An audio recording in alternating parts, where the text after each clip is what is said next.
Баршаңызға қайырлы күн болсын. Бүгін сіздерге өте дәмді болып шығатын әсіптің рецептісімен бөлісемін. Бірге жасаймыз. Ол үшін бізге қойдың бауыры қажет, бүйрегі және жүрегі, өкпесі қажет болады. Көлемдес бір дана сәбіз және пияз қажет.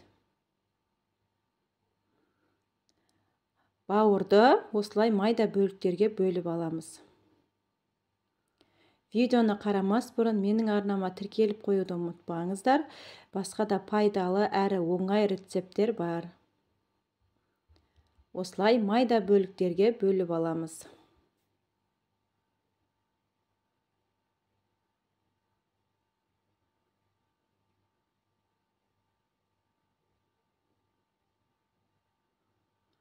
Ал енді осы бөліктерімізді ет тартқыштан өткіземіз.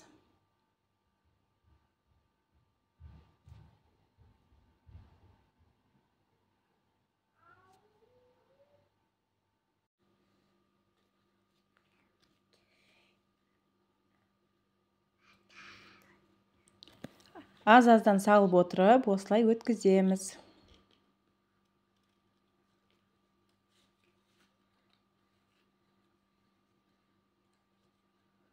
Видео сізге пайдалы болса, достарыңызбен бөлісіп, пікір қалдыруды ұмытпаңыз.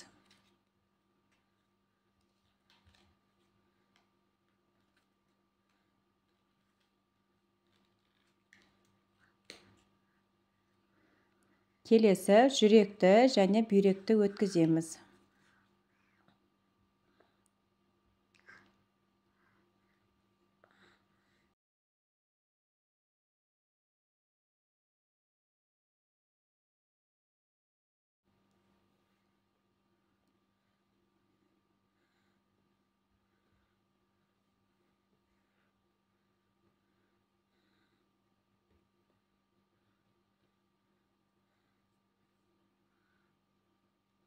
Өткізіп алдық.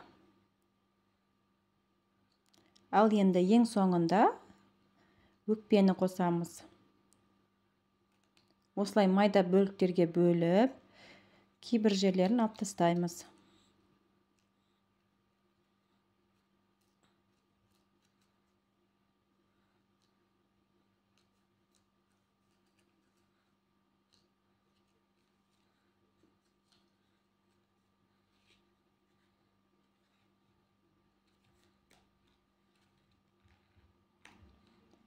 Сіздерге барынша түсінікті болсын деп, осылай барлық процесті көрсетіп отырмын.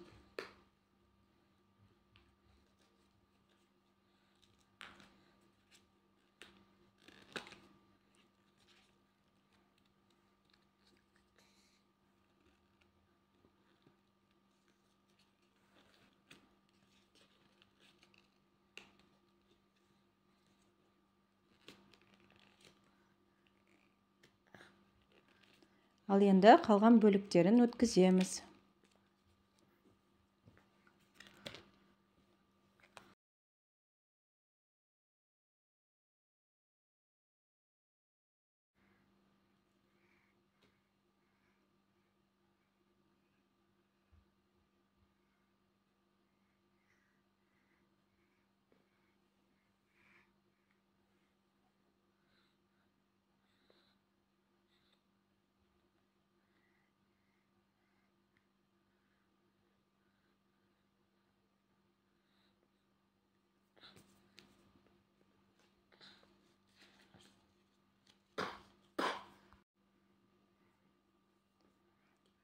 Ал енді пиязымызды өткіземіз. Пияздан соң сәбізімізді өткіземіз.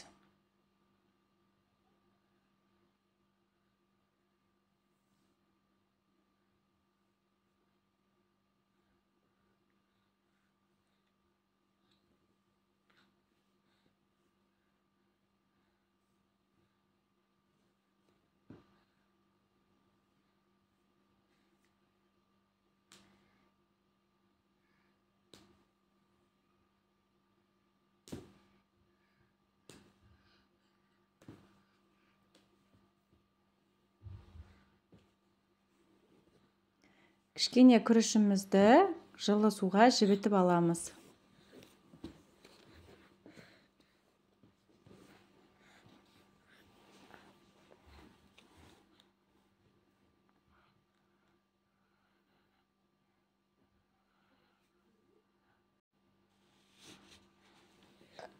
Үстінен жауып жібітіп қоямыз. Ал енді үлкендеу ыдысымызға барлық заттарымызды біріктіреміз. Салып аламыз ыдысымызға.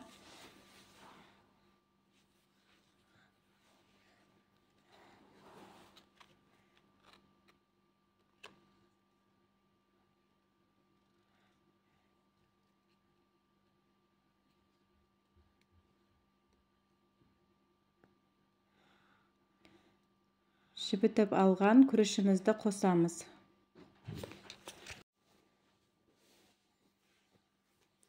Ішектерімізді жуып тазалап аламыз.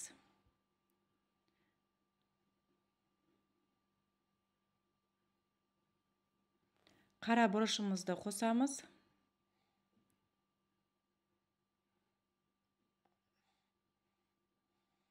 Және ас тұзын қосамыз. Біз қолданатын ішек жылқының ішегі. Ал енді су қосамыз.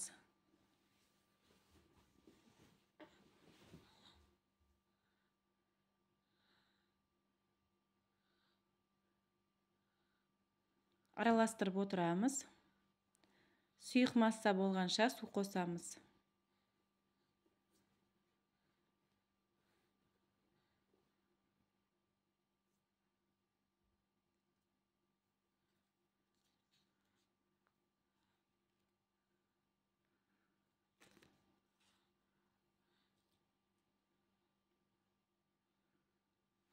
Ішегіміздің бір шетін байлаймыз мықтап, екінші шетінен қасығымызбен құйып отырамыз.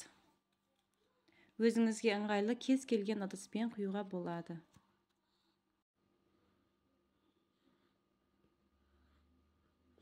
Осылай қасығымызбен салып отырамыз.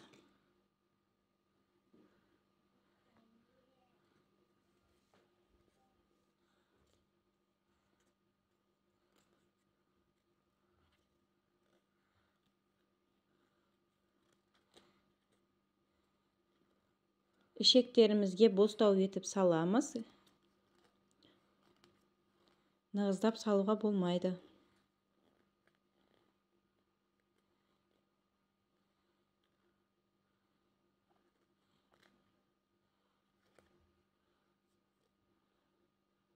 Осылай айналдырып отырамыз.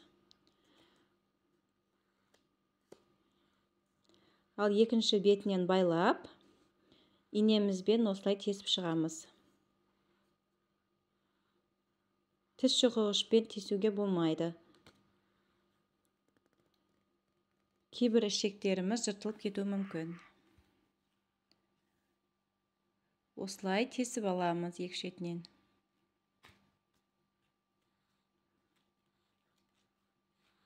Үстінен суымызды құйып, көлемді етіп, отымызды жағамыз.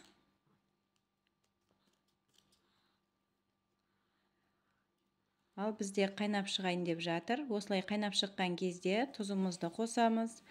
Осылай көбіктерін алып тастаймыз бетінен шыққан. Бір қайнап шыққан соң баяу отта 2 сағаттай қайнатып аламыз.